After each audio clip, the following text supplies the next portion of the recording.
itong gusto mo, di ba? Natutulog ako, tapos dadaktakan mo ako ng dadaktakan? Sige, ngayon may labas ng tapang mo, ha? Gusto mo putulan yung dila mo para di ka makaputak? Ha? Estado kayo, lagi na pinapahiya. Nay! Kaya naman, tigilan mo nga si nanay! Tigilan mo si nanay! Huwag kang makialam dito, ha? Anak ko! Ikaw tatamaan sa akin. Nay! Yung anak ko! Pinagtutulungan niyo ako, ha? Ano bang pinagmamalaki niyo? Ako pa rin ang lalaki sa bahay na to! At ikaw din ang pahirap sa bahay na to! Itarantado ka pala talaga eh! Iya ka talaga? Hindi ka pa talaga nitigal pa na nakita asawa mo? Huwag kang makialam dito, ha? Ano? Titigil ka? O ipubukol ko to sa'yo? Ano, Jun? Wala ba kayong awa kay Ninang at kay Joanna? Huwag ka na makipag-usap kay Satanas. Ako na bahala dito, anak!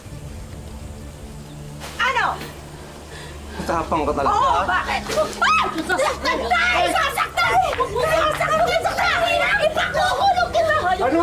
Oo, natawag ako ng polis! Ipakukulong kita! Lumayas ka! Iwan mo na kami! Kundi ipakukulong kita! Ako pa talaga hinamon mo ng ganyan? Tanga! Mas pabor pa sa akin na iwan ka. Akala mo ba masaya pa ako sa inyo, ha? Mga baliw kayo? Yan, magsama kayo mag-ina. Yan, pati itong pakailamerang to, isama nyo rin! Wisit!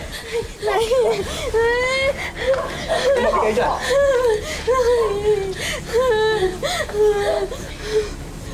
Tawag tayo ng barangay? Sige, tumawag tayo ng barangay. Anak, tawag ka kaya ng barangay. Nay, hindi pa nauuso ang katagang BFF o Best Friends Forever, matalik ng magkaibigan sina Chari at Cora. Isang solid na samahan na minana pa ng mga anak nilang sila Joanna at Megan. Bagamat maraming pagkakatulad, magkaiba pa rin ang naging kapalaran ng magkaibigan. Si Chari, sinuwerte sa pag-ibig at mabuting buhay, habang si Cora, minalas sa asawa. Sino mag-aakalang ang sangang dikit nilang pagkakaibigan may matitinding hamon palang pagdadaanan? Sundan natin ang kwento sa bagong 2-part episode ng Tadhana. Buti na lang hiniwalay mo na yung lalaking yan. Wala na siyang ginawa kundi bigyan ka ng pasa at sakit ng ulo.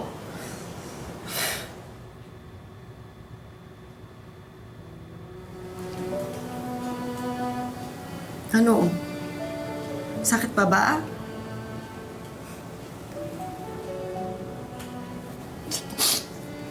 Iyak mo lang yan ang iiyak, ha? Iiyak mo ang lahat ng yan. Iiyak mo na iiyak agad. Mahugasan ang luha mo lahat ng ginawa sa'yo ng lahat yan.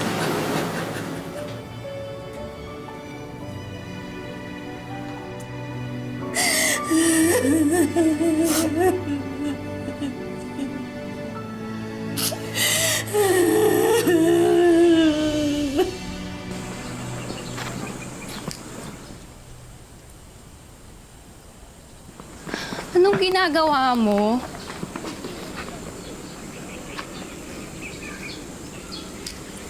Sira na rin naman kasi yung pamilya namin eh. Kaya pati buhay mo sisirain mo? Bakit nangyayari sa nanay ko yun? Bakit ganun yung tatay ko? Bakit hindi kami maayos? Bakit hindi kami okay? Bakit kami ganito? Bakit? Bakit hindi kami katulad niyo? Bes, naiintindihan kita. Yung sakit, yung lungkot, yung galit. Pero hindi mo naman kailangan maging katulad namin o kahit ano pang pamilya. Ang mahalaga, ngayon wala na si Ninong June. Hindi na kayo masasaktan. Nakakapagsimula na kayo ulit ni Ninang.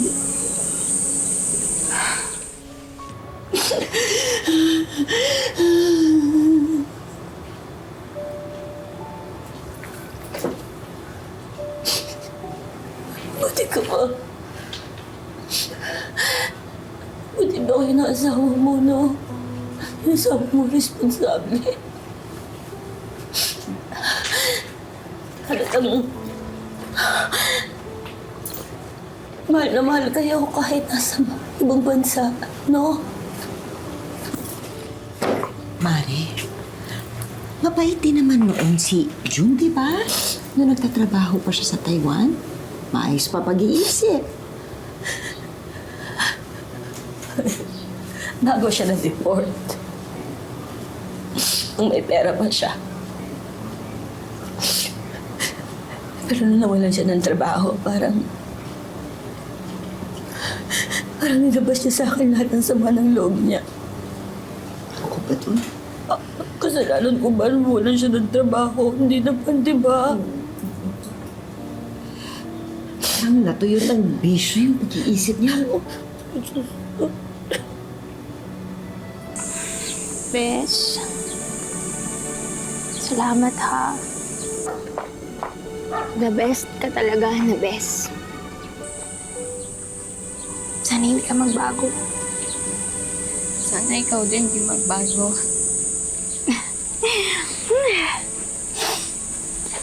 Best friends forever. Best friends forever. Nakuha ko na ba? Alam mo, kami talaga na ako. Ilang practice na tayo niyan, Bes eh. Ay, pumunta pala kami sa mall kanina ni Mama. Oh. Tapos, naisip ko, bagay sa ating dalawa. Ito ang susunin natin sa unang araw natin sa college. Salamat. Pero, Bes, baka kasi ikaw lang yung pumasa dun sa college na in-applyan natin eh. Ano ka ba? Tiwala lang. Pinagdasal ko na kaya yan. Sana. Pero hindi ko rin kasi alam kung kakayanin ba ni nanay yung tuition eh.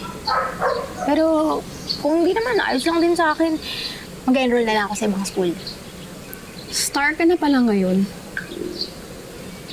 Star. Nega star. Alam mo kung ano-anong pinagsasabi mo. Megastar. Okay. Gets ko na. Just slow ako, Dodo. Sukat ko ah.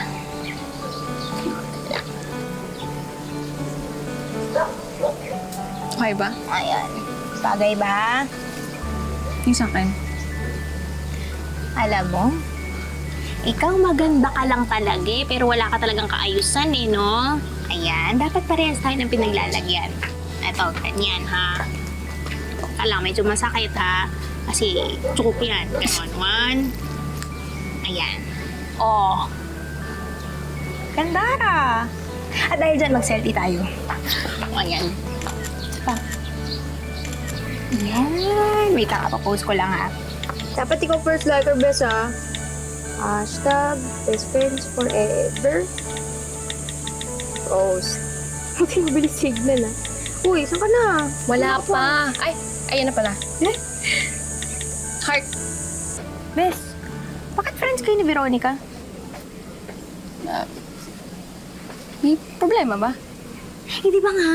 Irita ako doon. Napakayabang kaya babaeng yun. Akala mo naman kasi kung sino maganda. Lagi naman naka-filter. Yabang-yabang na ko unfriend mo na to ah. Oo na. Oo na. Ay. Sorry po. Sorry. Okay ka lang? Miss, okay ka lang? Okay ka... Miss, okay ka lang ba? Okay lang siya. Okay lang ako. Okay lang. siya. Sure? Pasensya na ulit, Miss, ah. Sorry. Oo. Sorry po.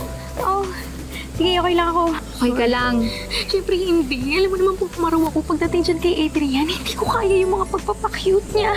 Yung pawis niya habang nagbabasketball, habang nagdidribble siya. Ayoko na talaga. Tama na. Oo, no? Tama na.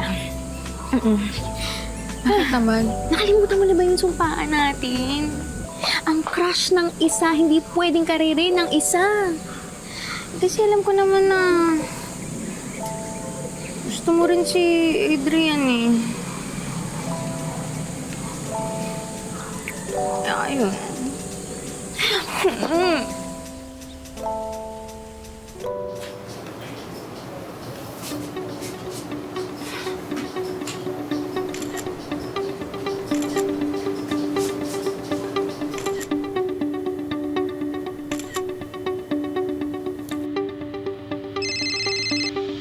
Hello? Hello, Cora!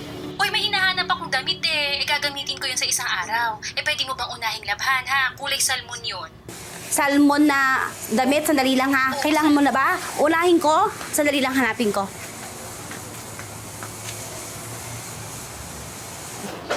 Nay?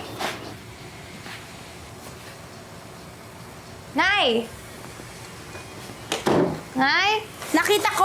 sige, Oo. pagkaitaan mo Sige, ko, ha? unahin ko. Oo, pakuha mo na lang. Salamat. Salamat. O, nakain na. Tapos pagkatapos, maaari mo ba akong tulungan na mag-deliver nito, mga order? Bakit ang dami pong labada, Nay? Siyempre, wala na ang tatay mo. Kaya doble kayod ako. Kaya maliban dito sa mga online na binibenta nating ulam, tumanggap din ako ng labada. Tingnan niyo yung kamay niya. Tingnan niyo, oh.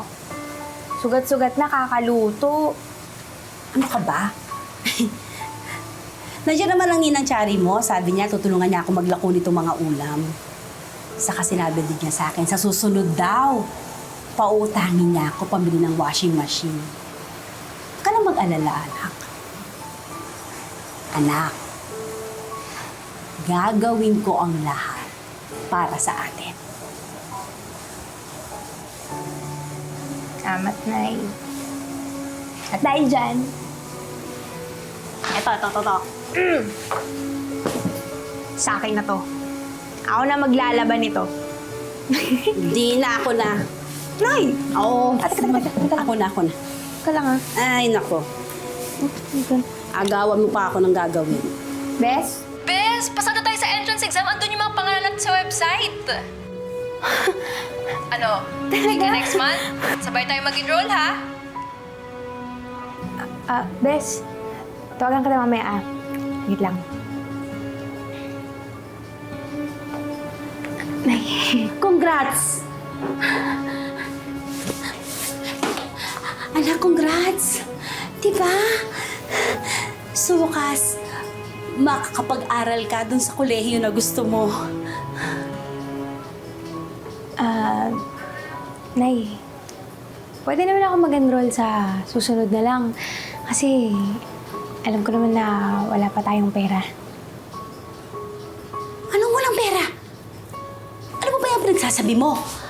Mag-e-enroll ka. Igagapang ko to. Para sa'yo.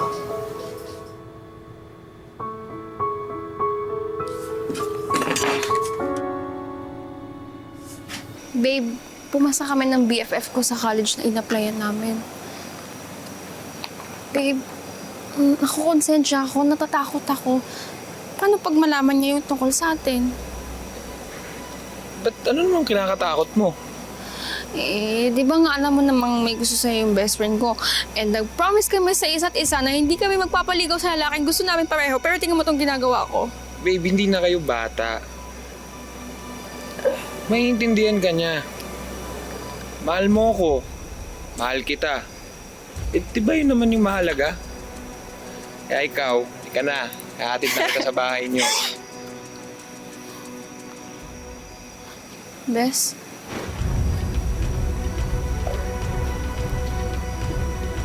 Bes?